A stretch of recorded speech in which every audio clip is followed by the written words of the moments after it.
Assalamualaikum warahmatullahi wabarakatuh. Pada kesempatan kali ini, saya Wulan Cahya Supri Putri, NPM 104 akan mempresentasikan mengenai menyusun menu seimbang ala chef. Materi pembahasannya, yang pertama ada kompetensi dasar, yang kedua pengalaman belajar, yang ketiga ada alat dan bahan, yang keempat langkah kerja, yang kelima ada data hasil pengamatan, yang keenam analisis data hasil pengamatan, yang ketujuh penerapan dalam kehidupan sehari-hari, dan yang kedelapan kesimpulan. Baik, yang pertama kompetensi dasarnya yaitu mengkaitkan struktur, fungsi, proses, dan kelainan atau penyakit yang dapat terjadi pada sistem pencernaan makanan pada manusia dan hewan tertentu. Yang kedua, pengalaman belajarnya menyusun menu seimbang bagi orang sehat. Yang ketiga, alat dan bahannya ada alat tulis, tabel kecukupan gizi, dan tabel kandungan gizi dalam makanan. Yang keempat, langkah kerja. Yang pertama, mempelajari cara menyusun menu seimbang, sehat, dan cara menghitung kebutuhan energi yang harus terpenuhi dalam satu hari. Yang kedua, menyusun menu makanan dan kebutuhan energi yang harus terpenuhi untuk satu hari. Data hasil pengamatannya, di sini sudah tertera beberapa bahan makanan dalam tabel menu makanan dan kandungan zat gizi. Di sini terdapat pula kandungan gizinya, ada informasi mengenai kalori, kemudian ada karbohidrat, lemak, protein, ada zat besi, vitamin A, vitamin C, fosfor, dan juga kalsium. Menu makanannya berdasarkan susunan pada tabel dan juga kandungan zat gizinya. Pada pagi hari ada nasi putih, sup bayam, tempe goreng, tahu goreng, buah pepaya potong, dan susu sapi. Di siang hari ada nasi putih, tumis kangkung, ikan bandeng goreng, buah jeruk manis. Di malam harinya ada nasi putih, orak-arik buncis, telur balado, dan apel. Selanjutnya ada analisis data hasil pengamatan. Di sini sudah tertera informasi mengenai data diri, mencakup berat badan 40 kg, tinggi badannya 153 cm, umurnya 20 tahun, aktivitasnya sedang dengan indeks aktivitas 1,70. Yang pertama dihitung di sini ada BMI atau IMT. Nah, BMI ini merupakan indeks massa tubuh dengan rumus berat badannya dengan satuan kilogram dibagi dengan tinggi badan dengan satuan meter yang dikuadratkan, dan hasilnya yaitu 17,087 kg per meter. Nah, berdasarkan hasil dari BMI atau IMT ini tergolong dalam kategori kekurangan berat badan atau berat badannya masih kurang. Nah, yang kedua ini berat badan idealnya dapat dihitung apabila BMI atau IMT yang diinginkan 19, karena 19 ini merupakan indeks massa tubuh yang sudah memasuki angka normal. Nah, di sini apabila ingin 19, maka dapat dihitung dengan 1,53 yang dikuadratkan, ini merupakan tinggi badan dengan satuan meter, kemudian dikali dengan 19, yaitu merupakan indeks massa tubuh yang diinginkan, sehingga hasilnya 45 kg. Nah, yang selanjutnya ini ada penghitungan EMB dengan rumus 14,7 dikali berat badan ditambah 496. Maka hasilnya diperoleh 1084 kilokalori. Yang terakhir ada kebutuhan energi, yaitu menggunakan rumus EMB dikali dengan faktor aktivitas.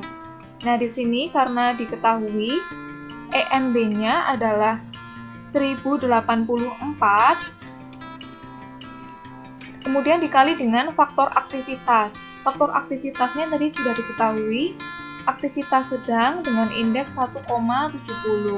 Maka diperoleh hasil kebutuhan energinya yaitu 1842,8 kilokalori. Kemudian, berapakah kalori yang diperlukan oleh tubuh setiap harinya? Berdasarkan beberapa sumber, dapat diketahui bahwa tubuh manusia setiap harinya memerlukan kalori sebagai sumber energi. Sumber energi ini nantinya akan digunakan untuk melakukan berbagai aktivitas. Kebutuhan kalori berbeda untuk setiap individu. Hal ini bergantung pada usia, berat badan, kemudian tinggi badan, gaya hidup, kesehatan, dan aktivitas fisik yang dilakukan. Kisaran kebutuhan kalori yang diperlukan untuk wanita ini berkisar 1.600 sampai 2.400 kilokalori, sedangkan untuk laki-laki antara 2.000 sampai 3.000 kilokalori. Cara sederhana yang dapat dilakukan untuk mengetahui kebutuhan kalori atau kecukupan energi yaitu melihat pada tabel kecukupan gizi berdasarkan kelompok umur. Pada tabel tersebut tertera pula berat badan dan tinggi badan, serta informasi energi yang lainnya. Pembagian konsumsi energi untuk makanan sehari-hari, yaitu karbohidrat 55-75%, protein 10-15%, dan lemak 15-30%. Beberapa sumber menyebutkan bahwa pada beberapa orang yang memiliki indeks massa tubuhnya di bawah normal, maka dapat ditambah kalorinya atau sedikit dilebihkan sekitar 500 kalori. Sedangkan apabila sudah lebih, maka dapat dikurangi kalorinya sekitar 500 kalori. Selanjutnya yang kedua, apakah sama kebutuhan kalori antara orang yang bekerja berat dengan orang yang bekerja ringan?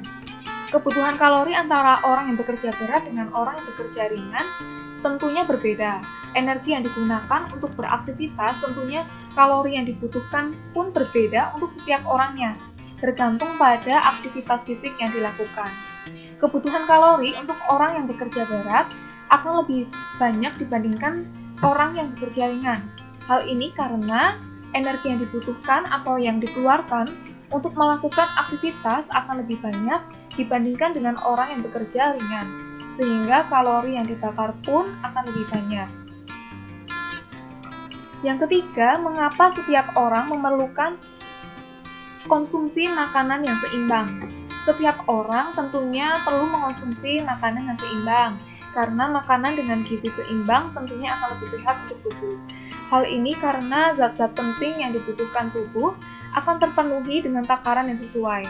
Makanan akan mensuplai tenaga, zat pembangun, dan zat pengatur untuk tubuh, sehingga dapat melakukan aktivitas dan fungsi atau kerja dalam tubuh pun dapat berjalan dengan baik.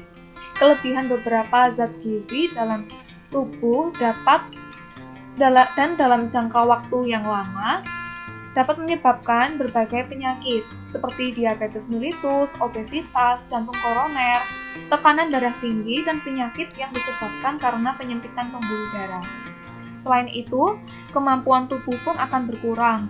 Tubuh menjadi lemah, lesu, dan tidak bersemangat, sehingga akan mengganggu kondisi fisiologis seseorang apabila terjadi dalam jangka waktu yang lama.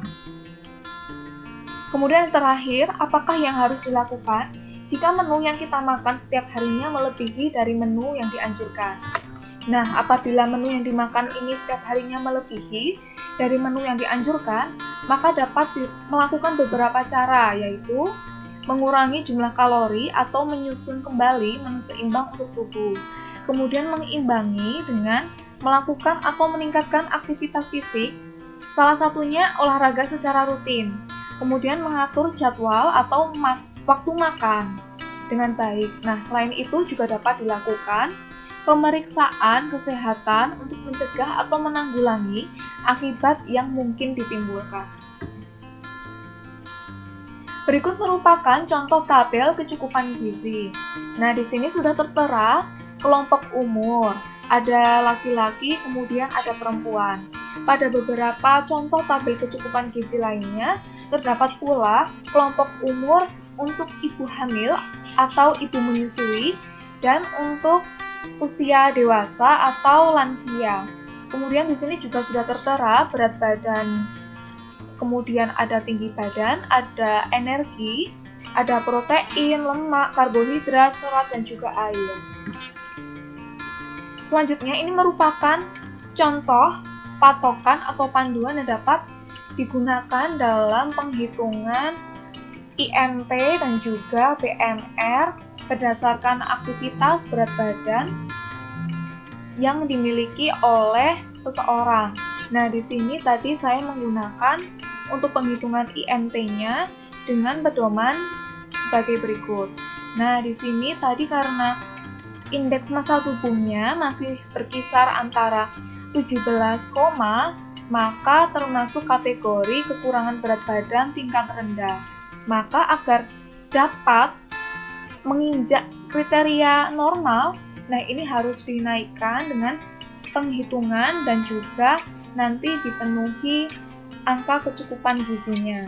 Kemudian penghitungan BMR ini dengan cara sederhana, misalnya kita dapat melakukan cara penghitungan dengan memperhatikan kelompok umur.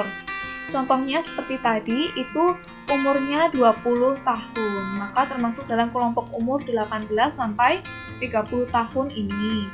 Nah, untuk laki-laki dan perempuan tentunya berbeda untuk penghitungan BMR-nya. Tadi misalnya untuk perempuan itu umur 20 tahun, maka menggunakan rumus 14,7 dikali berat badannya dalam satuan kilogram ditambah 496. Kemudian untuk aktivitasnya tadi diperoleh indeksnya yaitu untuk perempuan 1,70. Nah, ini karena tadi aktivitasnya yaitu termasuk sedang, maka indeksnya 1,70. Selanjutnya, penerapan dalam kehidupan sehari-hari.